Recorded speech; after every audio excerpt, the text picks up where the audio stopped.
सेहत का रहस्य। बहुत समय पहले की बात है। किसी गांव में शंकर नाम का एक वृद्ध व्यक्ति रहता था। उसकी उम्र 80 साल से भी ऊपर थी, पर वो 40 साल के व्यक्ति से भी स्वस्थ लगता था।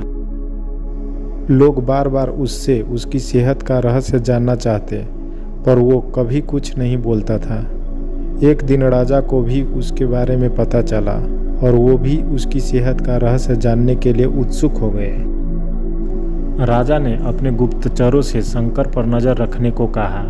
गुप्तचर भेष बदलकर उस पर नज़र रखने लगे। अगले दिन उन्होंने देखा कि शंकर भोर में उठकर कहीं जा रहा है। वो भी उसके पीछे लग गए। शंकर तेजी से चलता जा रहा था। मीलों चलने के बाद वो एक पहाड़ी पर चढ़ने लगा और अचानक ही गुप्तचरों की नज़र से गायब हो गया। गुप्तचर वहीं रुक उसका इंतजार करने लगा। कुछ देर बाद वो लौटा। उन्होंने मुट्ठी में कुछ छोटे छोटे फल पकड़ रखे थे और उन्हें खाता हुआ चला जा रहा था। गुप्तचरों ने अंदाज़ा लगाया कि हो न हो शंकर इन्हीं रहस्यमय फलों को खाकर इतना स्वस्थ है। अगले दिन दरबार में उन्होंने राजा को सारा किस्सा कह सुनाया।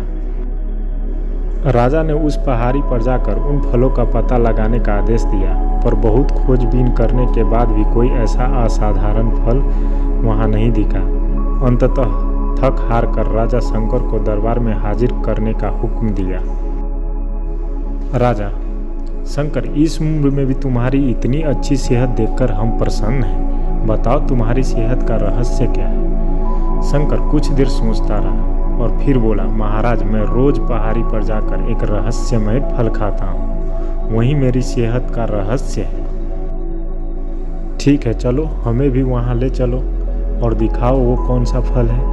सभी लोग पहाड़ी की ओर चल दिए। वहाँ पहुंचकर शंकर उन्हें एक बेर के पेड़ के पास ले गया और उसके फलों को दिखाते हुए बोला, हुजूर, यही वो फल है जिसे मैं रोज खाता हूँ। राजा क्रोधित होते हुए बोले, तुम हमें मूर्ख समझते हो?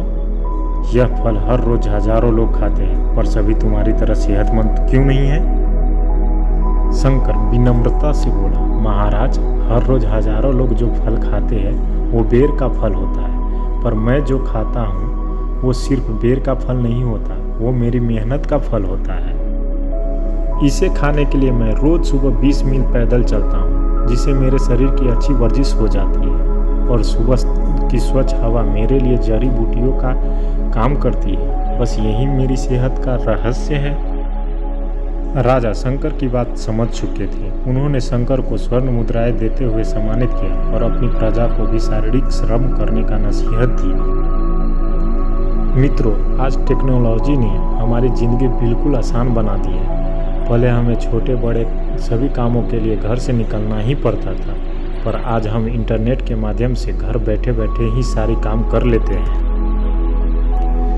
ऐसे में जो थोड़ा बहुत फिजिकल एक्टिविटी के मौके होते थे वो भी खत्म हो जा रहे हैं और इसका असर हमारी सेहत पर भी साफ देखा जा सकता है।